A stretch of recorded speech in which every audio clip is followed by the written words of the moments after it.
now in session. You may be seated. Good morning, members of the jury. Welcome back. Hope you had a nice break. I understand the weather here in Wichita was beautiful. As you remember, we are in defendant's case in chief at this point, and I think Mr. Chalmers was just getting ready to call another witness when we recessed. Thank you, Your Honor. Call Charles. Sir, would you please step into the witness stand and raise your right hand so that you can be sworn?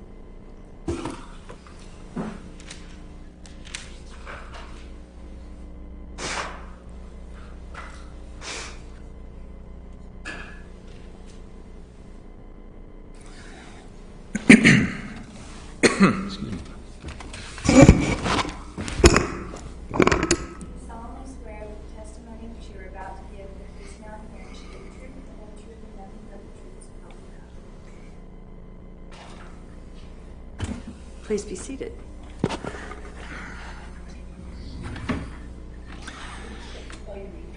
Charles Henry Fletcher, Fletcher.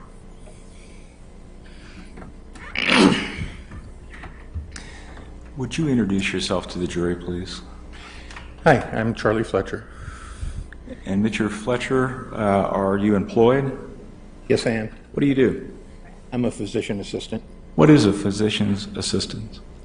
Well, it's physician assistant. We don't belong to the physician, but I assist a physician. I work under physician's license. In the case right now, I worked at the Sedgwick County Jail to help provide health care to the inmates. Now I currently work in family practice, and I see anything from newborn babies to elderly folks. What sort of training do you have to be a physician's assistant? You have to pass a national certification exam. It's a Bachelor of Science degree. When I took it, it's now a master's degree program. And you treat patients? Yes. Could you kind of help contrast for those of us who aren't intimately familiar with the physician assistant's role, contrast what you do to that of a doctor's? It's not very different. I would have the patient come into our examining room, examine them, develop a treatment plan, whether it's for a sore throat or strep throat, prescribe antibiotics if needed, refer to specialists if needed, and at the end of the day, my charts are reviewed by a physician. And you indicated at some point you performed services for inmates at Sedgwick County Jail? Yes, I did. Well, were you an employee of the sheriff? I was employed by ConMed. What is ConMed? It's a company that provides health care to different institutions across the country, as far as I know. And when you were working for ConMed, were you always stationed at the Sedgwick County Jail? Yes. Is there a clinic there? Yes, there is. Could you describe that clinic for the jury? Just like any clinic, the patients would sign up for a sick call. They'd come down, we'd see them in the treatment rooms, prescribe medications, referred them on if they needed to be referred on to, for other care. How many examination rooms were at the clinic when you were there? It would be a guess now because I don't remember exactly. It was at least 4 or 5. Did you have medications available to you? Yes, we did. What sort of medications generally were available there? Generally, generic medications. If a patient required something different, we could request that and usually get it. There were antibiotics, there were IV fluids if they were placed in the, I hate to say hospital, but kind of the clinic inpatient area where we could do more extensive things like IV fluids, IV antibiotics. What is the clinic's inpatient area? Could you describe that in a little greater detail? It's separate from the clinic area. It's locked off. Again, I think there's maybe 10 separate, or 10 or more separate cubicles for patients to be put in. If a person is suicidal, they have sort of a padded room. And it's basically just a square space where they would get IV fluids or whatever they needed more extensively. Detox patients, things like that, that we needed to watch. Did the clinic have, when you were there, testing abilities? We sent out our lab work. So we would draw lab work there, send out things like blood chemistries, blood counts. We did do things like finger sticks for glucose. We did take x-rays there. So if we kind of look at this globally, how would you compare the clinic's facility to, say, that of, a family practice doctor? We probably had more at the clinic there than we do at most family practice offices. You had some contact with an inmate named Terry Bruner. Is that correct? Yes. What generally do you remember about Mr. Bruner? Not very much, other than I sort of remember seeing him sitting in a wheelchair as they brought him down to the clinic. I couldn't tell you exactly what time of day that was. Did an examination on him. I thought he was in early or late liver failure at the time, and I had some blood sent off on him. You say early what failure? Okay. Liver. As part of your work at the clinic, did you routinely fill out medical records? Yes. Let me show you what's been marked as, some medical records that have been included in evidence as Plaintiff's Exhibit 2.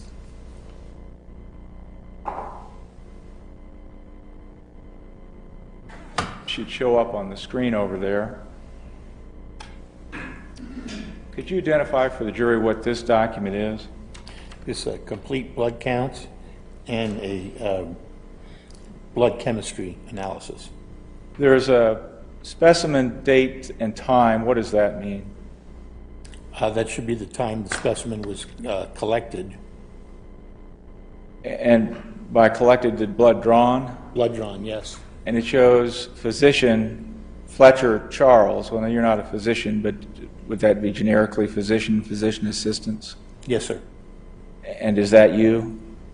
Yes, sir. So this would show as of 4/10 on March 10, or what would it show? Would it show that you had any involvement in the drawing of the blood? It would show that I had put it in order, and one of the nurses or nurse assistants drew the blood and documented that on 3/10/2008 at 16:10, that blood was drawn. In the same exhibit, Exhibit 2, there is a document entitled Medical Orders. Can you identify what this document is for the record, please? This is an order for an IV lock for a blood count to be done stat, that there was a hemocult that was performed that was positive, meaning there was blood in the rectum, blood in the stool, and it was written as a verbal order from me to one of the nurses. Okay, and mine was a bad question, but more generally, this is a medical document that is created at the clinic? Yes, it's part of the patient's chart. And you were referencing this entry 31008 that has some initials by it. Whose initials were those? Can you tell? Would have been one of the nurses.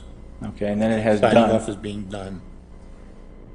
Is this your handwriting? No.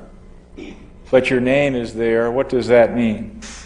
That the nurse received that order from me verbally, as it says VO, verbal order, from the PA, Fletcher, and signed by the nurse. Okay, would this order have to have been issued before 410? Yes. Before you issued the order, did you see Mr. Bruner? Yes. And what is the HIC? I'm not sure what that is. Okay, and the HEPLOC, F or LFA, what does that mean? Looks like it's a left arm artery, and And the heplock is just a placekeeper, an IV tube put into the arm so that fluids and antibiotics could be given. And then there are some other initials. Would you describe those for the jury for this? CBC is a complete blood count. A CMP is a comprehensive metabolic panel that will give you sodium, potassium, liver enzymes, kidney enzymes. GGT is another liver enzyme, and STAT means I wanted it fast. And the enzymes and so forth that you're talking about, are those what are reported on in Exhibit 2, this report for blood tests? Right. The liver enzymes would be in this lower portion under chemistry tests. The test above that would be the blood count, white blood cell count. There is another record in Exhibit 1 that is referred to as progress notes. What are progress notes? That would be kind of what you would write down at the end of an exam, what you would see on the patient and how they would be progressing or their status would be changing. Is this your handwriting here under this entry at 5:30? Yes. Now, there's no, in the progress notes, I don't see an entry before 5:30 on 310 by you. Do you see one? No, I do not. And in the medical orders, there's an entry. Is this your signature here? Yes. And that's, what, 5:35 Correct. p.m.? Is there an explanation as to why there wouldn't be a progress note on your part that had been prepared before 4:10 when you saw Mr. Bruner? The only explanation I can think of is I had just come on. The nurse might have taken it upon herself to write the verbal order to get some lab started. Because looking at the record, it looks like I saw him probably sometime just before 17:30 when I wrote the note. Or I actually didn't write the note until a little bit later, and I just documented 17:30 when I actually wrote it. Well, let's talk about, from any of these records and from your memory, what did you see when Mr. Bruner first was presented to you about Mr. Bruner's condition? I had a distended abdomen. His liver felt enlarged. I did a rectal exam that showed he was cult positive for blood in the stool. He had bowel sounds throughout the abdomen. He looked a little bit yellow in color.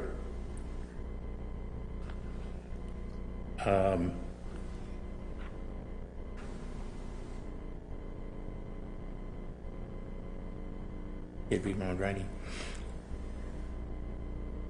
That I thought he was in liver failure, and I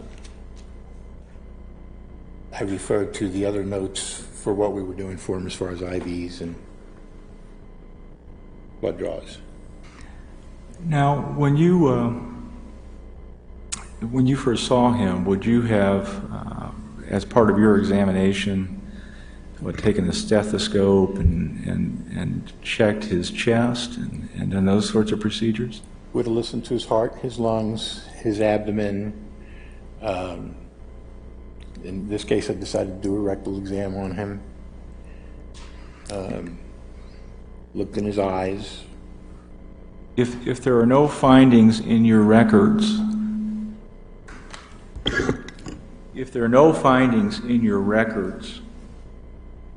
that he was having labored breath or that he had any issue with his lungs or his chest, what does that mean? That means I didn't hear any abnormal breath sounds or see any labored breathing at that time. What is pneumonia? Pneumonia is fluid collection in the lungs. It's fluid can be from a viral infection or a bacterial infection. The lung, essentially in that spot, stops functioning. There's no exchange of oxygen there. It's a consolidation. Can you, with a stethoscope, during doing the type of examination that you did, can you identify whether someone has pneumonia? Not always. What would you expect if they had pneumonia as likely that you would hear in their chest? Coarse, raucous, or growl type breath sounds, or kind of like gurgling in the chest. As the pneumonia progresses, and if it does progress, is that something that is detectable by using the stethoscope? It's hard to say. Sometimes later on during the progression of a pneumonia, as things get more consolidated, you don't hear as much gurgle because it's dried out and it's just there. Even chest x-ray is sometimes hard to evaluate a pneumonia.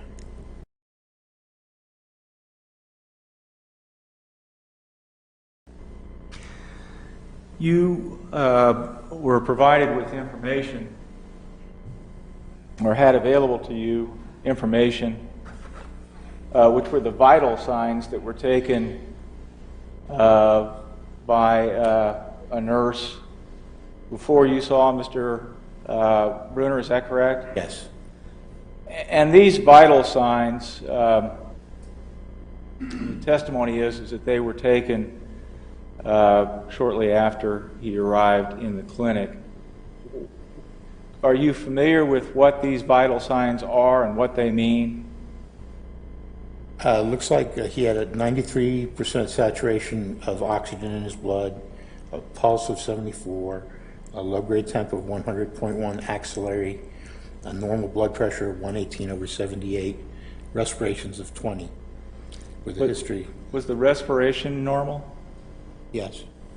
Was the 93% saturation of oxygen, did that indicate anything as to whether he had pneumonia or not? It's a low normal. That doesn't necessarily mean you would have pneumonia. No. So that's within the normal range? Yes. The 74, you say that was the pulse rate? Yes, sir. Is that normal? Yes. And the temp shown, is that within a normal range? Well, so it's a low normal. It's not a high-grade fever, no.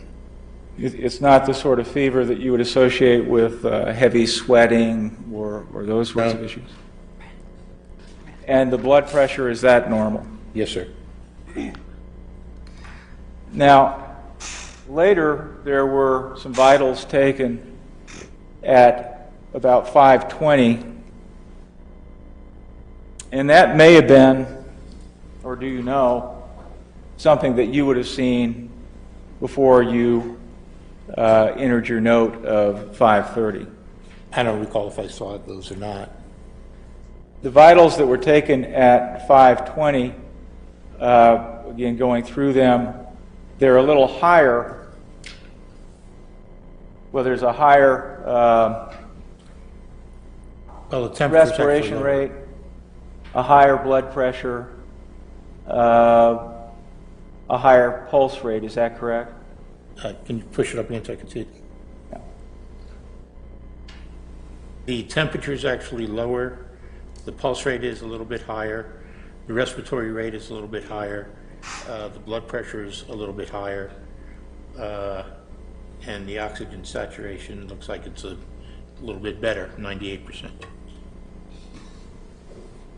What is the higher pulse rate and respiration rate and let's see, what else do we have that was higher?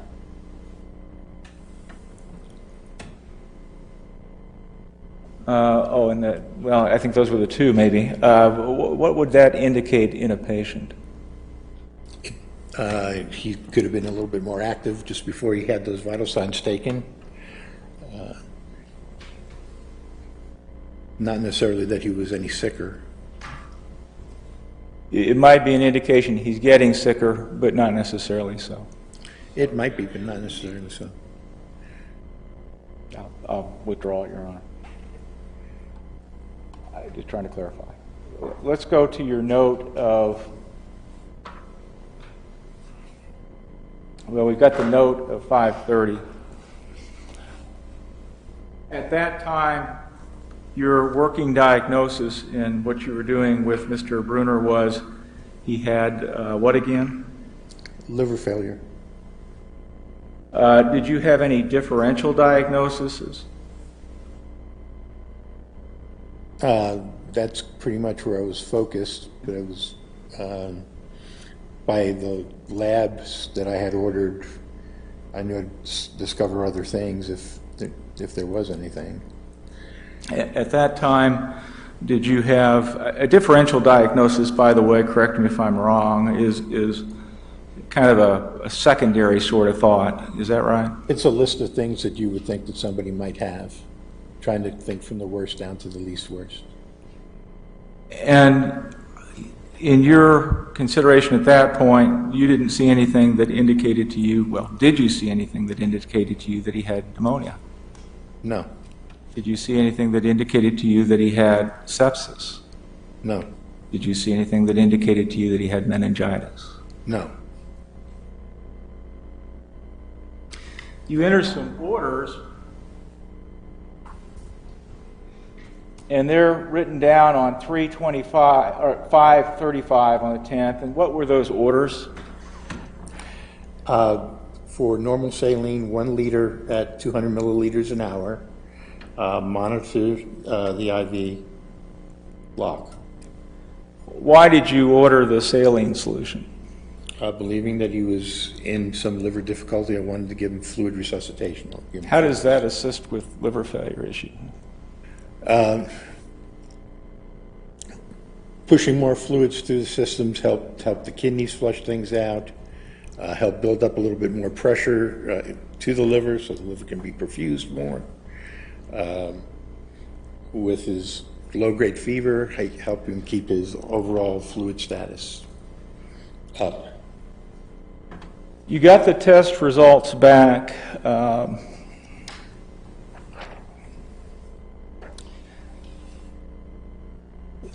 And they showed what everyone has agreed is an elevated white count. Is that what this shows? Yes, sir. 34.6 thousand.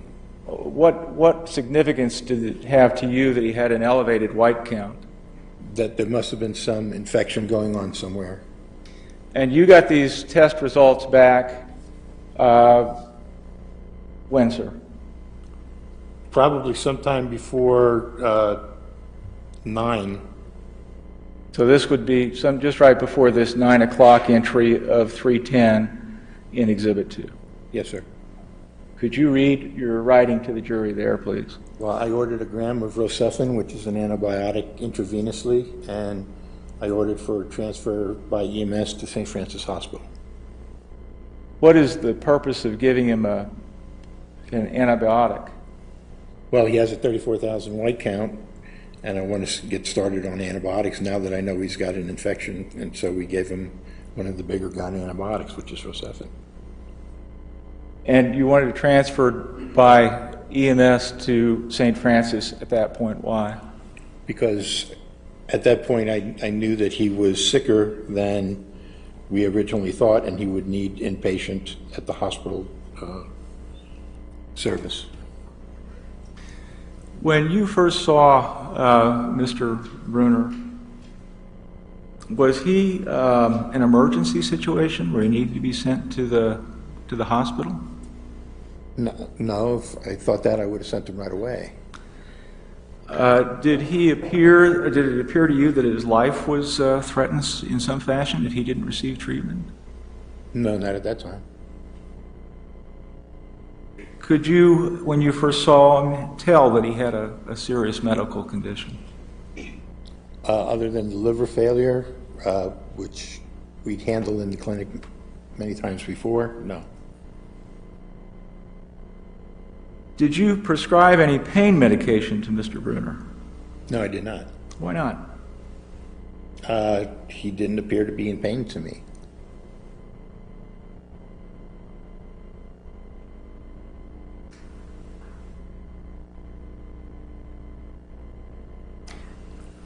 Was it, when did you then first conclude that Mr. Bruner had an emergency situation where he needed to be taken to the hospital and treated? At whatever time I received the lab results. I don't have anything else, thank you. Cross-examination.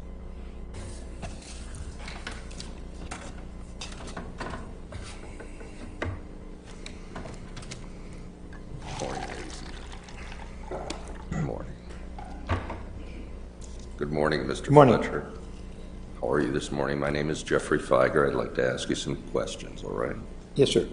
You understand you're under oath, right? Yes, sir. Did you go over your answers to questions with Mr. Chalmers before you came here? No, I did not. Well, it was obvious to you, for instance. Are you sure you saw Mr. Bruner? The Bruner that we're talking about. Are you sure you saw him? Yeah. And you're sure that, for instance, Mr. Chalmers asked you, well, when you did conclude that it was emergency, and you said, well, when I got the lab results, and obviously, I mean, I think you would agree with us, the lab results shows he's septic. 34,000 white count, he's septic, which is a bad disease, sepsis, right? Yes, sir. I'm sorry? Yes. Yeah. And you said you got it sometime after 9 o'clock. Yes. Yeah. Well, what were you doing? Did you leave and come back? No.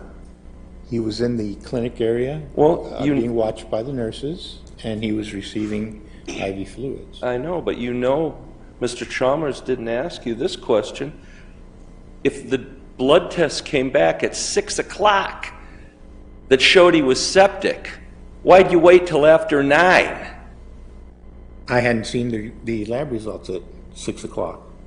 Well, they came back stat, emergency. They were sent stat, which means I need these results fast, isn't it? Doesn't that mean that? That's right. They come back at 6 o'clock, and you don't see him till 9. The man's laying there. Why's that? Because I was not informed of these lab results until that time. And you didn't ask, right? I don't remember if I asked or not. Right. Now, you didn't think he was in pain, right? That's correct, sir. But obviously, you didn't look at the medical records from Via Christi when they got him in there, did you? The records from V. Christie after Yeah, he the same left us? patient. I'm sorry. After he left us? Yeah. No, I don't get to see those medical records. The same patient who you claim you saw, did you know that you sent that patient to Via Christi? Yes. Do you think that was the same patient? Yes. Well, you didn't know that he was in so much pain they had to give him morphine? When I saw him, he did not appear to be in pain. I see. Well, how about the people who saw him at the same time you did? Did you talk with them? I probably did. I don't remember what we discussed. How about Sergeant Woodson? This is Exhibit 2. He's being taken to the hospital. He was moaning loudly. His breathing appeared to be labored. He appeared to be incoherent and lethargic and did not acknowledge me. Was that the same man you just told us about who didn't look sick and didn't look like he was having trouble breathing and didn't look like he was in pain? I didn't say he didn't look sick. I said he didn't look like he was in pain. So you acknowledge he did look sick, right? Yes, in liver He failure. looked very sick, didn't he? In liver failure, yes. Because he was very... Do you know he was dead by the time he got to the hospital? He was that sick? Did you know that? No. And the ambulance driver who took him there. He's also got a report in here, Exhibit 2. Inmate Bruner was unresponsive and appeared to have difficulty breathing. Is that the same person you saw? At the time I saw him, no. So he's a medical miracle. It all happened when he got in the ambulance, right? Sometimes people deteriorate very quickly, sir. Now, this is well before he got in the ambulance. When he was first in the clinic, did you see Deputy Jones, Exhibit 2? Nurse Sharon took his vital signs. He didn't want to keep his arm in place. He kept trying to sit up, so I kept putting my hand on his shoulder to keep him down. The inmate appeared to be in pain. His eyes were crusty from dry discharge. He was moaning and didn't look well. That's exactly the same time you saw him. That's not what I saw when I examined him. So two people saw it, two totally different people, right? Yes. And did you know when he got to the hospital, they checked his abdomen that you said was distended? This is Exhibit 4. Dr. Haldeman's testified in this case. This is his report. His abdomen was soft. Did you know that? Nope, it was distended when I saw him. It just completely changed. And by the way, when he got to the hospital, he had complete bilateral pneumonia. Did you know that? No, I did not.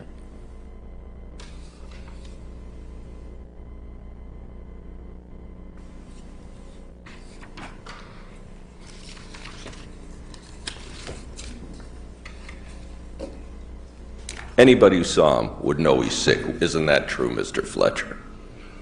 He was sick with liver failure, was Thank my you. assessment at the time. Thank you. No further questions. I have no further questions from this witness, Your Honor. Can this witness be excused? Yes, Your Honor. Thank you. Thank you. Defendant's next witness. Your Honor, we have some exhibits that we had offered that I think you had reserved early on that we'd like to reoffer, but we do not have any additional witnesses. Okay, would you come forward, please?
Your Honor, subject to a ruling and reserving our Rule 50 motion, the defendant rests. Then, members of the jury, that does conclude all of the evidence which you will hear in defendant's case in chief. And now, at this time, plaintiff has an opportunity to present rebuttal evidence. It's not required to, but may. Thank you very much, Your Honor. Call Mr. Frick will stand.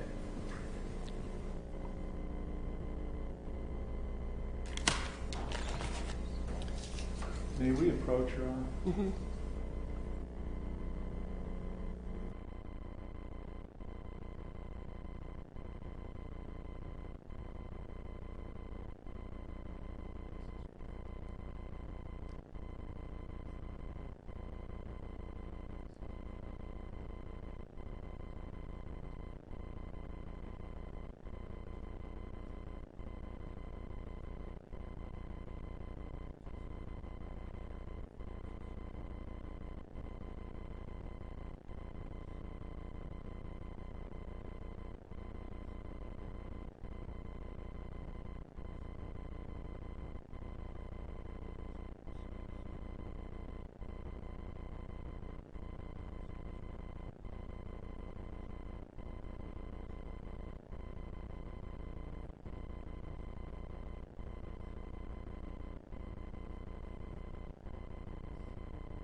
Sir, would you raise your right hand so that you can be sworn? Do you solemnly swear that the testimony which you're about to give in the case now hearing should be the truth, the whole truth,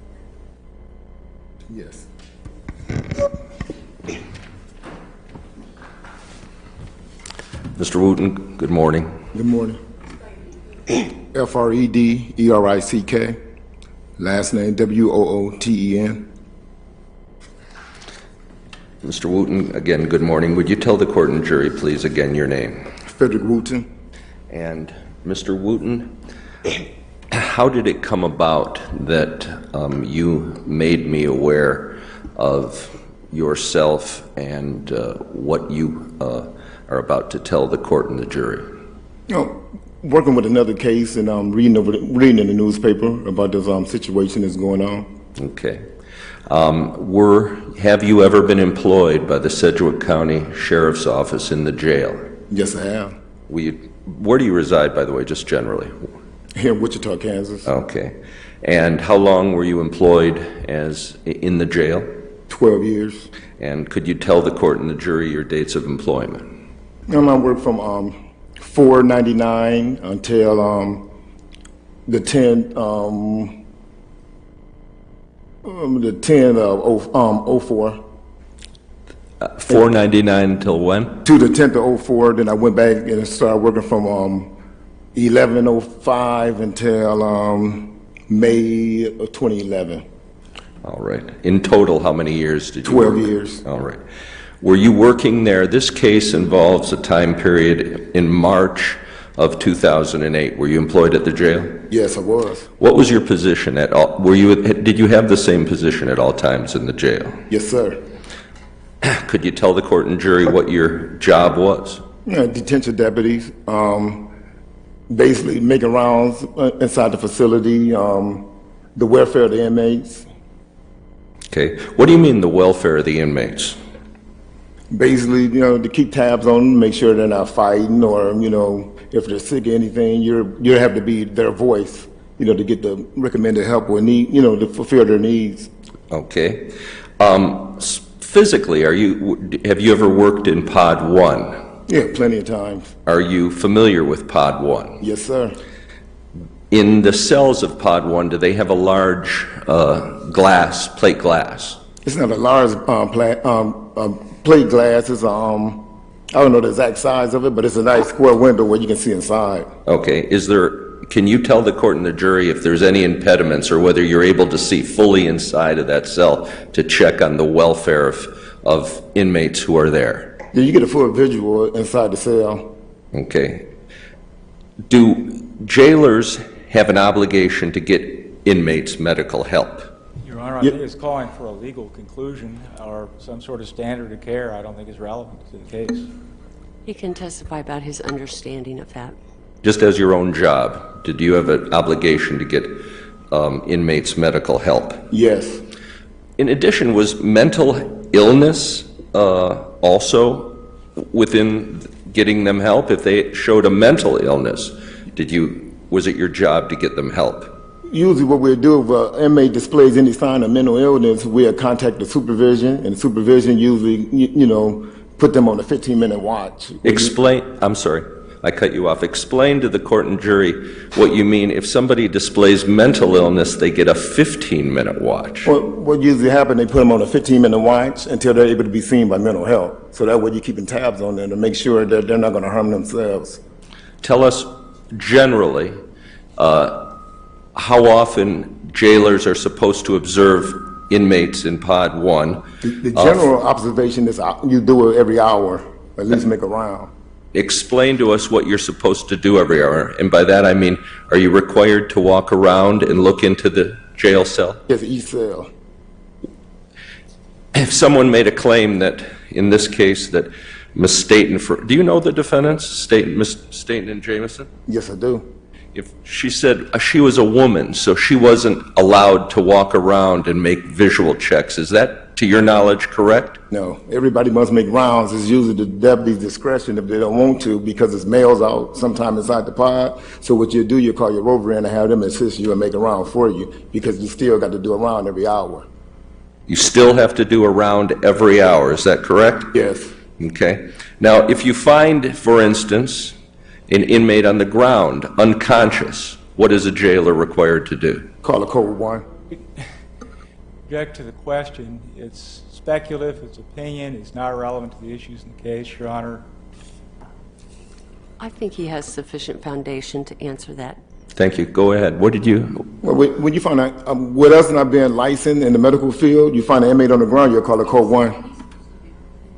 I said, well, what you'll do if you find an inmate laying on the floor, you'll call for medical attention, which is a code 1. And what is a code 1?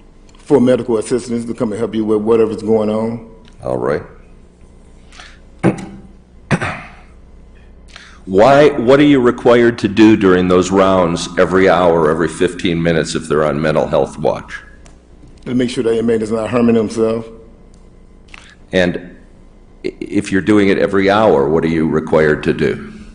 Check on all inmates and document it. If someone made the claim, knowing your knowledge of Pod 1, that if Mr. Bruner was on the floor of his cell, curled up or laying down, that a deputy doing rounds couldn't see him, is that consistent with your knowledge of the cell? You can see the cell floor. To your knowledge, is there a code of silence among the officers if they see something wrong being done? Yeah, because if you speak out against anything that's going wrong, it'll come back on you. What do you mean? You could either be terminated or you'll find yourself being charged with something because you're speaking out against the system. Thank you, sir.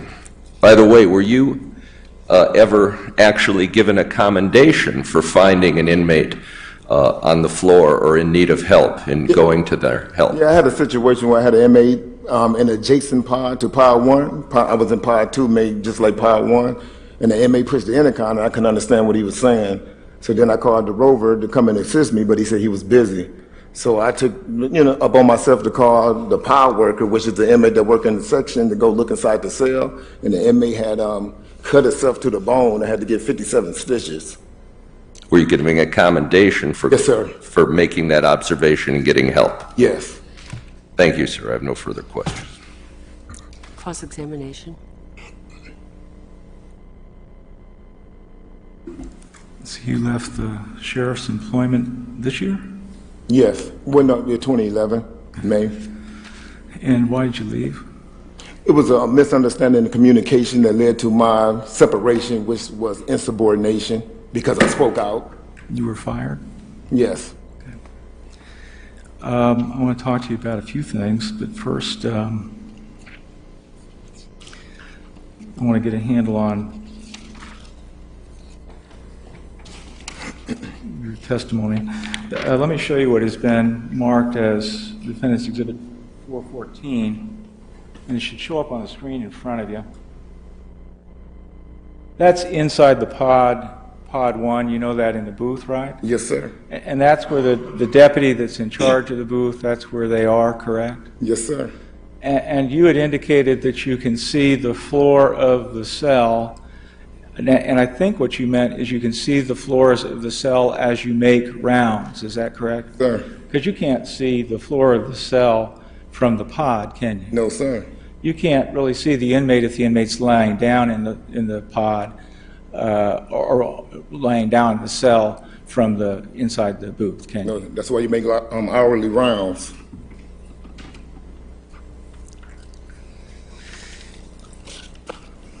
Deputies, you indicated one of their responsibilities is to look after the safety and welfare of inmates. Is that right? Yes, sir. That's not their only responsibility, is there? Like I said, to document, your daily process. You keep a daily log. Well, fundamentally, those people are in jail, so they're not supposed to leave, right? Oh, yes. And so your job as a deputy is to make sure that they stay in jail, right? Yes, security. And your job is to make sure that they abide by the jail's rules, right? Yes. And then part of your job would include addressing medical issues that come to your attention. Is that right? Yes.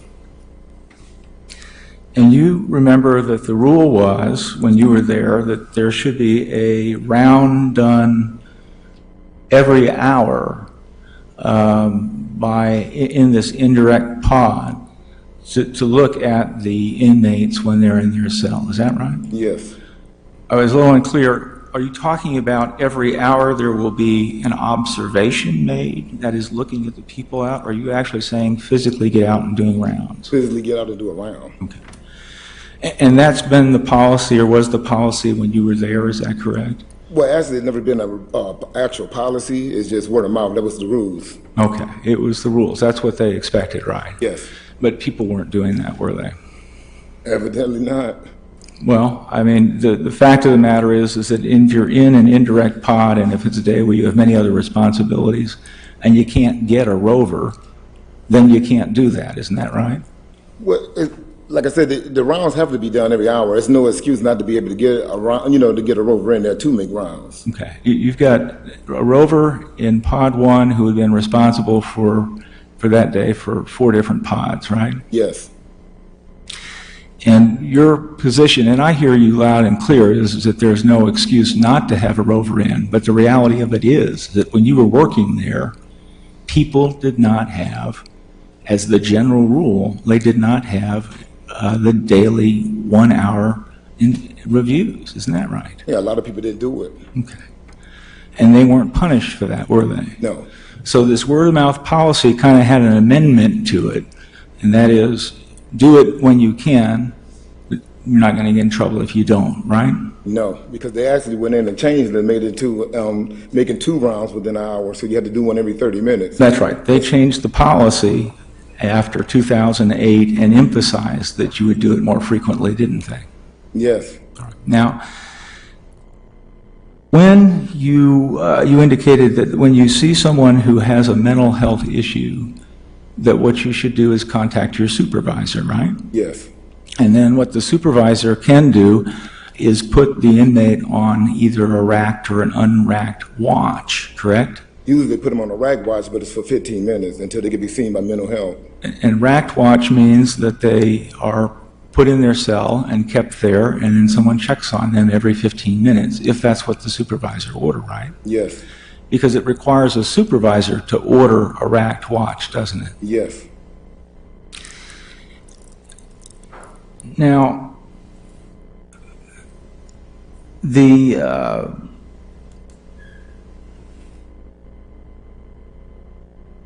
Code 1, I want to talk to you about it. What I hear you say is that if you found an inmate laying on the ground, that you would automatically call a Code 1? Yes, because I'm not licensed in the medical field, so I wouldn't know what's going on with the individual. That's what you would do. Yes. Now, it's not unusual, however, for inmates to actually sleep on the ground in their cells, is it? Well, but if you try to alert an inmate, you're going to check on them to make sure they're not just sleeping. Okay. But it's not unusual for an inmate to be sleeping on the cell, on the floor. Oh, yeah, you see it all the time. Sure. And part of it has to do because the lights in the day room, they may want to get their heads situated somewhere where maybe there's less light. Yes, and they have it set up where it's actually like a pallet made on the floor. So just finding an inmate on the floor by itself, that's not going to be a Code 1, right? Depending on how you find them. Yes. It all depends on the facts and circumstances, right? Yes. It all depends on what you know about that inmate and what you believe, right? Well, not what you know about the inmate, it appear on the appearance on what it looked like. If it looked like he made a pallet on the floor, evidently, he's sleeping on the floor. But if he's just laying on the floor in the open, and not responsive, it's a Code 1, he need help. Then you'd call 1. Did you ever call the clinic as a deputy? Yes, plenty of times. Did you ever get punished for calling the clinic? Well, half of the time when you call the clinic, they'll tell you if the inmate is not dying, don't call us, our hands are tied. Yeah, but you'd still do it. Yes, well, if I didn't get the right response from the clinic when I called them, I'll call a Code 1, because now they got to come and give me assistance. Or you talk to your supervisor. Yes. And your experience has been that if you have a response from the clinic that you don't like, you don't think they're being responsive enough, taking it up the chain of command, getting a sergeant involved, that expedites matters, doesn't it? Yes. Thank you, sir. Thank you, sir. Can this witness be excused? Mr. Chalmers, can he be excused? If we could talk to, if you could stay here for a second, and if I could talk to counsel.